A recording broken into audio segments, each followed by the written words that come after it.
Ya, pemirsa, pembahasan utama kita di pagi hari ini adalah mengenai jadwal pilkada yang seharusnya pada November 2024. Pemerintah melalui Mendagri Tito Karnavian menyebutkan bahwa pemerintah ini sebenarnya siap jika pilkada menjadi September 2024. Akankah ada perubahan jadwal dari November ke September? Kita simak dulu informasi berikut ini.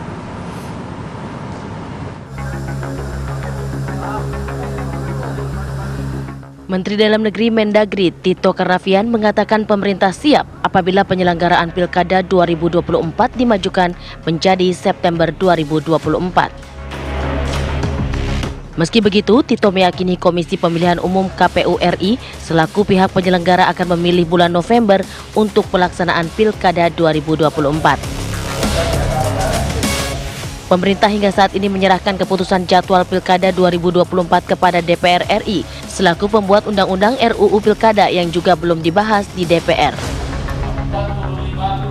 Sebelumnya, Mahkamah Konstitusi sempat mengatakan agar pemerintah dan DPR RI tidak mengubah lagi jadwal penyelenggaraan Pilkada serentak. Hal itu sebagaimana diatur dalam Undang-Undang Pilkada, yakni Pasal 201 Ayat 8 Undang-Undang Nomor 10 Tahun 2016 tentang Pilkada. Dalam pasal itu dinyatakan bahwa pemungutan suara serentak nasional dalam pemilihan gubernur dan wakil gubernur, bupati dan wakil bupati, serta wali kota dan wakil wali kota di seluruh wilayah Indonesia dilaksanakan pada bulan November 2024. Tim TV One mengabarkan.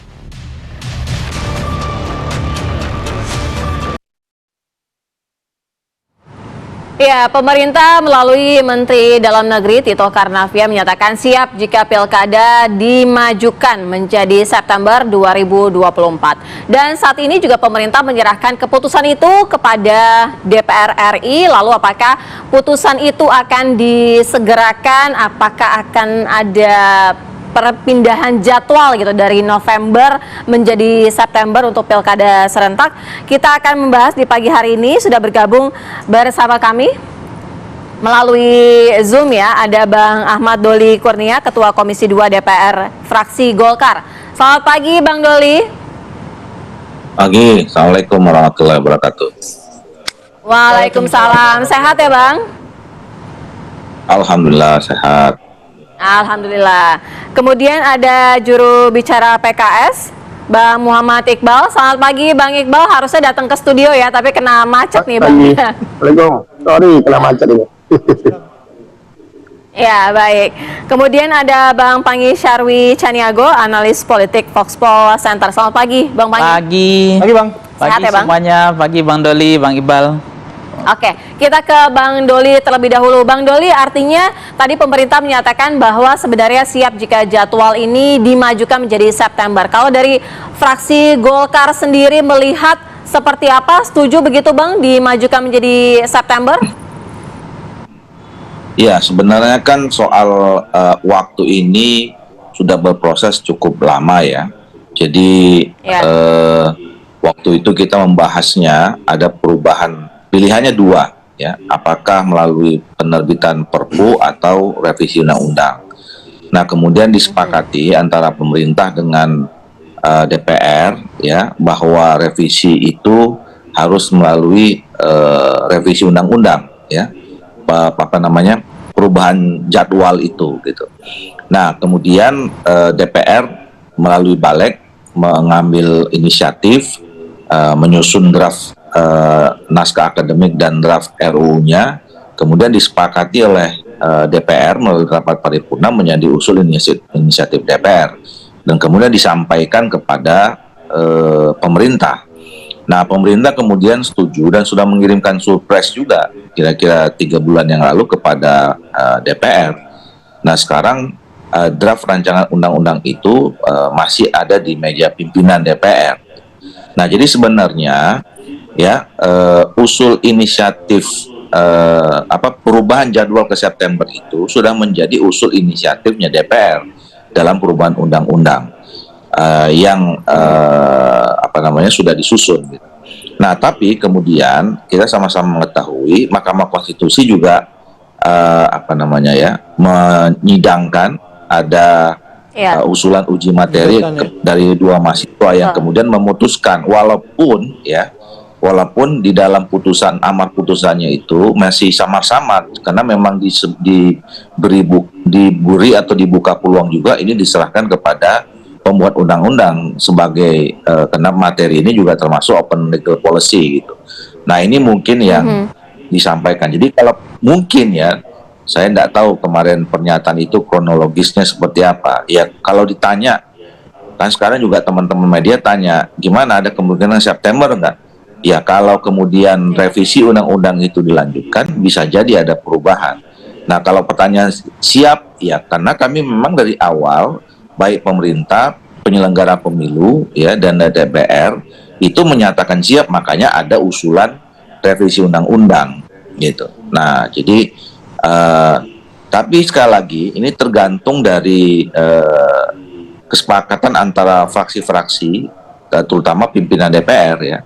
Apakah kemudian revisi ini mau diteruskan atau tidak? Walaupun kami dari fraksi Partai Golkar setuju revisi undang-undang ini perlu dilanjutkan. Kenapa? Pertama, ini adalah usul inisiatif DPR. Kemudian sudah dijawab oleh Presiden melalui surat presidennya ke DPR. Nah, yang ketiga adalah alasannya bahwa sebenarnya pengajuan revisi undang-undang itu bukan hanya persoalan soal perubahan jadwal dari November ke September gitu, tapi ada beberapa isu lain yang memang penting untuk dirubah gitu ya. Makanya kami menganggap perlu.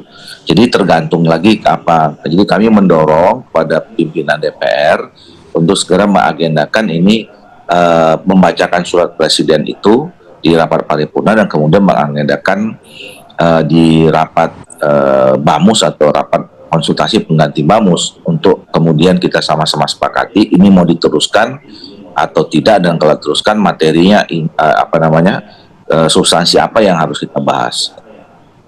Oke, tadi tergantung pandangan fraksi, Bang Doli tadi menyampaikan. Sekarang kalau PKS bagaimana, Bang Iqbal? Ya, kami sejak awal meminta memang pelaksanaan pilkada ini tetap di bulan November ya, karena tidak ada urgensinya dimajukan. Kami melihat ini terkesan ada motif politik lah dari pemerintah saat ini, sehingga kenapa harus dimajukan bulan September? Apakah karena akan berakhirnya masa Pak Jokowi di Oktober?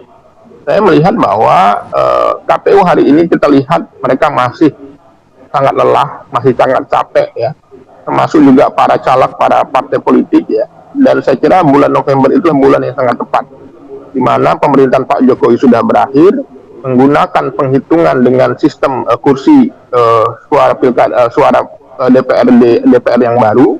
Yang ini tentu saja juga membuat pilkada itu lebih bergairah. Kalau dimajukan di bulan September itu tentu saja kami melihat ini tergesa-gesa, dan tentu saja rakyat juga masih para tim sukses ya, para relawan ya, mereka masih belum selesai untuk menyelesaikan pekerjaan-pekerjaannya. Jadi kami melihat November adalah saat yang tepat untuk melaksanakan pilkada, dan tentu saja menggunakan penghitungan kursi yang baru, bukan kursi yang lama. Kalau di bulan September, tentu saja ini menggunakan penghitungan yang lama. Yang ini tentu saja merugikan partai-partai yang saat ini memiliki kursi yang cukup. Oke, itu tadi ada argumentasi yang disampaikan oleh Bang Iqbal. Ada motif politik begitu. Tapi kita bahas lebih lanjut lagi ya, nanti termasuk ke Bang Mangi. Benar nggak sih ada motif politik, atau memang ada kepentingan-kepentingan lain yang mungkin kita publik juga belum bisa membaca nih. Kenapa dari November kemudian menjadi September. Tapi kami jeda terlebih dahulu, kami akan kembali sesaat lagi. Oke, Anda kembali di Apa Kabar Indonesia Pagi. Ini adalah tahapan Pilkada 2024. Jadi dimulai dari pemenuhan persyaratan dukungan pasangan calon perseorangan dimulai bulan Mei, kemudian di September ini penetapan pasangan calon, dan nanti di 27 November pemungutan suara. Ini yang aturan saat ini ya, yang kemarin juga dibacakan dalam putusan MK ketika ada 2 orang mahasiswa yang mengajukan uji materi atas pilkada serentak ini. Oke, saya langsung ke Bang Ipang. Bang Ipang, dua fraksi sudah memiliki dua pandangan yang berbeda ya, tapi kan mereka juga setiap fraksi pasti punya kepentingan masing-masing gitu. Iya. Tapi dalam skala yang lebih besar gitu Bang, soal pilkada antara November, September, siapa yang diuntungkan dan kemudian apa analisis Bang Ipang sendiri dari ini? Ya, sebenarnya siapa yang diuntungkan September atau November ya, tentu ada dua perspektif. Ini pandangan masyarakat ya, bukan saya yang mengatakan. Pandangan masyarakat pertama mengatakan kalau ini di November ya, kemungkinan Presiden Jokowi sudah tidak lagi berkuasa. Maka selama ini kan Presiden itu pemegang kendali penuh. Jadi apapun bisa. Dan memang yang kedua poin saya, apa keinginan Presiden Jokowi yang tidak bisa terpenuhi? Nah, kalau bicara tentang fatsun etika politik, harusnya juga apakah Perpu, apakah itu revisi undang-undang, semangatnya kan bukan untuk kelompok golongan tertentu, bukan merevisi undang-undang untuk melanggengkan dinasti politik, bukan untuk kepentingan keluarga 1-2 orang saja atau untuk kepentingan 1 orang saja. Tapi semangatnya, makanya memang saya pikir masyarakat perspektifnya nggak salah juga menyatakan ada bau amis untuk kepentingan DNA politik. Karena kalau November presidennya nggak berkuasa lagi. Nah, kita juga dengar informasi yang saya dengar, misalnya istrinya Bobi di Medan, menantunya Pak Jokowi mau maju juga, anaknya Pak Jokowi. Kemudian ada juga Kaisang juga mau maju. Kemudian Kaisang sama istrinya juga mau maju. Nah, saya tahu Gibran nggak tahu nih istrinya yang mau maju, tapi nggak mungkin. Nah, itu konteksnya perspektif masyarakat, bukan saya mengatakan. Nah, kalau di September presidennya masih berkuasa, tapi kalau November presiden sudah tidak berkuasa lagi, maka potensi yang namanya abuse of power, penyalahgunaan kekuasaan, itu tidak terjadi. Nah, kalau presiden itu negarawan, kalau saya presiden, saya pasti ngomong gini, supaya tidak ada konflik kepentingan, ya udah majukan ke September saja. Kalau mundurkan ke November, tetap dengan jadwal berdasarkan Undang-Undang 201 ayat 8 nomor 10, pemungutan suara serentak nasional dilaksanakan pada bulan November. Kalau presidennya negarawan gitu. Dia yang minta, nggak perlu beliau mengeluarkan Perpu. Tapi kemungkinan kedua ada juga pandangan perspektif lain, seperti Bang Doli dan Golkar, atau pandangan pemerintah misalnya, supaya tidak terjadi kekosongan pemerintah. Karena kalau dimajukan ke September, itu nanti di Januari pemerintah itu sama, antara pemerintah daerahnya sama-sama udah dilantik dengan pemerintahan pusatnya. Karena satu paket pemerintahan daerah itu terdiri dari kepala daerah dan DPRD provinsi, dan pemerintah nasional terdiri dari presiden, DPR, dan DPD RI. Yang kedua adalah tujuannya supaya, katanya nih, kata Mendagri ya, Tito Karnavian, supaya ada perencanaan anggaran pemerintah pusat dengan daerah itu sinkronis. Kemudian terjadi kompatibel, artinya beririsan, selaras ketika merumuskan kebijakan dan program, sehingga di Januari sama-sama setel, sama-sama merancang program, merancang anggaran baik pemerintah pusat maupun pemerintah daerah. Nah, itu logika, itu rasionalisasinya. Bang Ipang, artinya jadi, kalau misal Perpu itu kan harus ada dasar landasan yang kuat. Nah, kalau misal dipindahkan dari November ke September, landasan yang paling kuat itu apa? Nah, itu Perpu itu kan karena apa urgensinya Perpu? Kan harus ada apa yang mendesak ya. Nah, yang mendesak itu kan katanya kepala daerah yang PLT dengan definitif itu beda legitimasinya, sehingga mereka ingin mendorong semua di Januari itu kepala daerah sudah PLT semua. Nah, itu juga kesalahan sebenarnya perancangan desain undang-undang atau pemilu kita. Kalau begini ingin modelnya, harusnya kan memang buat sajalah pemilu presiden, DPR dan DPD di bulan Februari. Nah, kemudian di bulan Juli baru dilakukan pemilihan pemilu daerah, DPRD provinsi, DPRD kabupaten kota, kepala daerah, kan itu bagus sebetulnya. Tapi kan nggak terjadi, dibuat serentak. Jadi saya nggak menyatakan bahwa bau amis ini masyarakat nggak boleh ya memang harus curiga gitu. Itu kalau nggak curiga mau ngapain lagi gitu. Analisis dari Bang Ipang. Saya langsung ke Bang Doli. Bang Doli merespon apa yang disampaikan oleh Bang Ipang, dan kemudian juga ketika tadi Bang Doli menyatakan ada setuju ketika November pindah ke September, sebenarnya urgensinya apa, Bang Doli?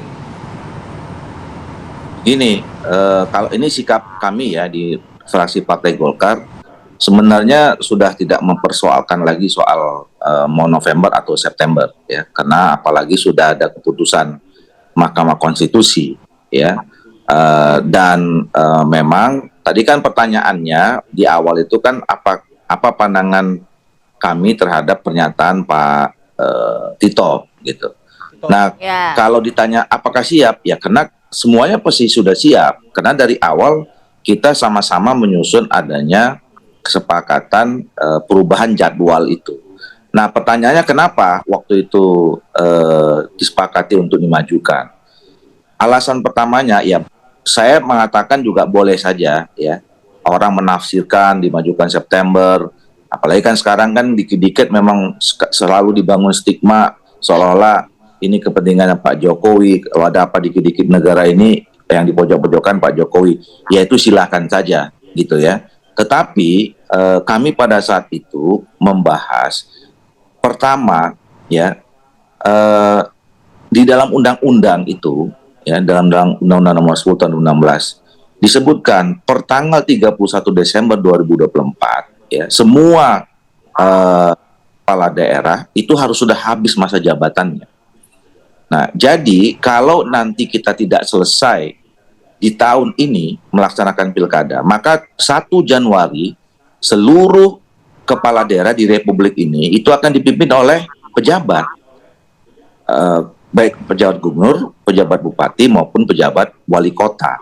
Ya, nah kemarin aja ini sudah ada mulai terjadi kekisruhan, kita rame bicara tentang soal pejabat-pejabat ini. Ya, karena separuh 270-an itu sudah dipejabatkan kemarin yang ikut pilkada 2017-2018. Nah ini yang ikut 2020 per 1 Januari mereka sudah harus diganti lagi, diberhentikan tanggal 31 Januari. Itu perintah Undang-Undang Nomor 10 Tahun 2016. Nah makanya pilihannya waktu itu adalah dimajukan bulan September sehingga memang kita bisa selesaikan semua paling lambat bulan Desember sudah selesai pilkada dengan sengketa-sengketanya gitu loh. Nah, dan waktu itu September itu nggak memakai hasil pemilu yang kemarin. Ya, ini informasi ini kan bahwa September pun kalau dilaksanakan itu tetap memakai hasil pemilu tahun 2024 ya karena pendaftarannya cuma beda sebulan dengan kalau dibuat November. Nah, makanya kenapa sampai saat ini sekali lagi saya mengatakan kami nggak bersoalkan lagi mau November juga nggak ada masalah. Tapi concern kami adalah bahwa ada undang-undang, ada materi-materi dalam undang-undang ini yang harus kita memang revisi. Apalagi misalnya selain yang tadi soal keserentakan. Ini memang agak aneh ya kita bicara keserentakan, hanya keserentakan pemilihannya saja, tapi kita nggak pernah membicarakan tentang keserentakan pelantikan, ya. Jadi apa gunanya keserentakan pemilihan kalau keserentakan pelantikannya enggak? Jadi nanti ini kalau nggak diatur lagi, ya, pemilihannya serentak, tapi nanti pelantikannya bebas saja sesuai dengan sekarang yang terpilih masing-masing gitu loh. Jadi kalau gitu apa gunanya keserentak kayak begitu? Satu, yang kedua tentang keserentakan DPRD. Oke, Bang Doli. Tentang DPRD. Oke. Nggak, ya, boleh ini nanti penting. lagi Bang Doli soal keserentakan. Bang Doli, mohon maaf, kita break dulu ya. Kita break dulu ya. Ini keserentakan nanti kita. Oke. Iya, penting. Oke. Tapi kita break dulu ya. Termasuk nanti juga ke Bang Iqbal. Tadi alasan yang sudah disampaikan oleh fraksi Partai Golkar agar tidak ada kekosongan kekuasaan gitu ya di beberapa wilayah. Sesaat lagi kami akan kembali. Kita lanjutkan dialog, saya ingin ke Bang Iqbal. Bang Iqbal, tadi kita sudah sama-sama dengarkan dari Bang Doli mengatakan bahwa paling tidak urgensinya itu adalah supaya tidak ada kekosongan pada saat nanti rentan waktu, sehingga sebaiknya dimajukan di September, oke-oke saja begitu.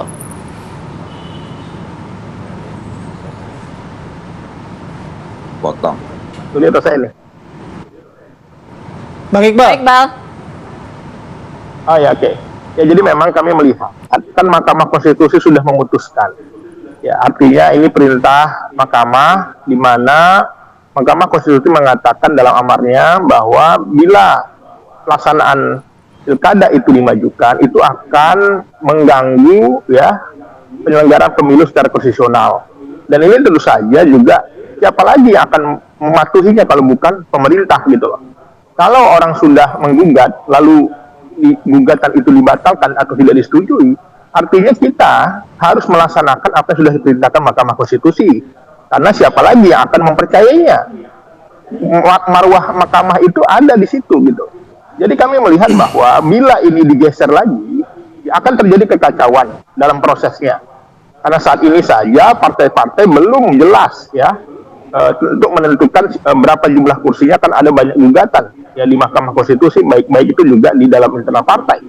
Yang kedua adalah tahapan ini sudah disosialisasikan, sehingga ini tentu saja akan membuat para calon ya, para partai politik ya, memerlukan waktu untuk melakukan proses-proses lainnya. Jadi saya menduga bahwa ini motif politik ya, seperti disampaikan Bang Panggi tadi, bahwa memang sudahlah, ini kan sebuah proses yang sudah berjalan, biarkan ini berjalan sesuai rule-nya, ya kan, berbagai diuji sudah dicoba tetapi gagal, ya kan, lalu jangan lagi diubah lagi gitu loh, karena di situ tidak konsistennya kita gitu loh. Kalau memang dikatakan perubahan ini untuk kepentingan urgensi, berarti para perencana pembuatnya tidak siap, tidak mengkaji lebih dalam sebelum membuatnya gitu loh. Ya, makanya kami lagi-lagi melihat bahwa dalam pembuatan undang-undang tolonglah melibatkan masyarakat, partai politik, partisipasi. Ya. Sudah banyak sekali undang-undang yang baru dibuat beberapa bulan, seperti IKN diubah lagi. Kenapa? Karena tidak dikaji lebih dalam gitu loh, tidak melibatkan partisipasi masyarakat yang luas gitu loh, termasuk dalam pilkada ini. Jadi kami PKS secara tegas mengatakan bahwa kita ikuti amar putusan dari Mahkamah Konstitusi, pilkada serentak diselenggarakan bulan November. Ya. Oke, Bang Doli tadi pengen menambahkan, Bang Doli, ada beberapa pasal lagi atau beberapa isu lagi yang sebenarnya ada kepentingan ketika bergesernya pilkada dari November ke September.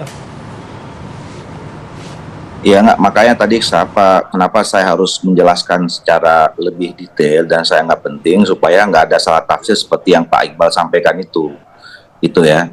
Pertama, bahwa ini undang-undang dibuat tahun 2016 yang mungkin waktu itu teman-teman PKS juga menyepakatinya. Saya nggak ikut waktu itu karena belum jadi anggota DPR. Nah, makanya karena memang kami melihat sekarang ini, dan kami sudah mengajukan revisi undang-undang ini di awal periode di Komisi 2 ya, karena kami melihat juga ya ada beberapa yang harus disempurnakan ya.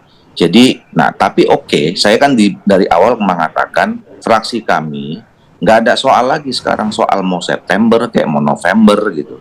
Nah, apalagi kita sudah punya rujukan putusan Mahkamah Konstitusi, walaupun sekali lagi, kita coba lagi baca itu dari awal sampai akhir, ya, bicara tentang putusan Mahkamah Konstitusi itu masih diberi kesempatan kepada pembuat undang-undang untuk melakukan revisi. Nah, tapi kami menganggap revisi itu masih penting, bukan soal mau November atau Desember lagi, September lagi gitu loh, ya. Tapi soal hal-hal yang lain yang tadi saya katakan itu, kita ingin supaya ini kan pemerintahan ini berjalan berkesinambungan. Nah, yang ketiga tadi saya belum sampaikan adalah keserentakan pelantikan DPRD, ya, yang sampai sekarang juga kita nggak diatur dalam undang-undang itu. Jadi, kalaupun kita mau buat September atau November, ya, patokannya hasil pemilu yang 2024. Nah, kemarin kita sempat debat juga. Ini berdasarkan kalau mengambil 2024 berdasarkan dari mana? Pelantikan DPRD atau hasil KPU saja gitu. Nah, selama ini yang dipakai itu kan hasil pemilu yang kemudian dilantik dari DPRD ya. Nah, yang terakhir nih. Nah, di dalam putusan itu ya, ini juga tidak jelas soal anggota DPR atau DPRD yang terpilih apakah harus mundur atau tidak.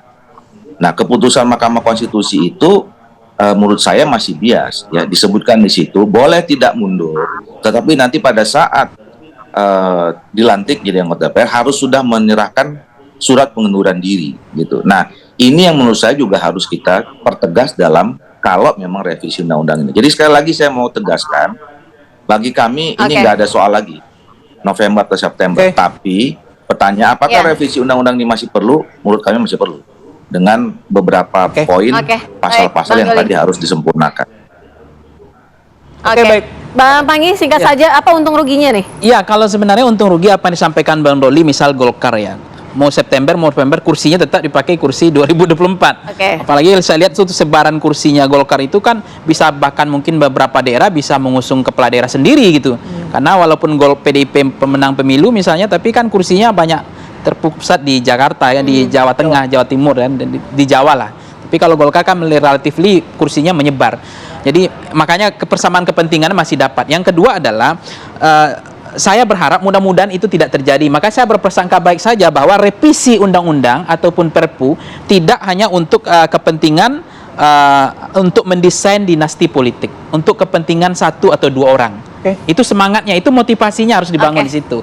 Nah, yang ketiga adalah MK sudah mengunci melarang pilkada di bulan September pada November, itu artinya dikunci di bulan November. Baik. Jadi kalau kemudian deadlock besok, saya merasa ada kemungkinan masih deadlock karena pimpinannya masih, ketua DPR masih PDIP dan fraksinya masih terbesar PDIP. Jadi kemungkinan PDIP juga akan membaca soal dinasti karena bau amis dinasti politik itu PDIP nggak nyaman. Itu aja saya melihat begitu. Nanti kita kita bahas lagi perkembangannya seperti apa, karena isu ini juga masih terus akan bergulir. Bang Doli, terima kasih. Bang Iqbal, terima kasih. Terima kasih atas waktunya bersama kami pagi hari ini. Oke, kami jeda, masih ada beberapa informasi yang akan kami hadirkan sesaat lagi di Apa Kabar Indonesia Pagi.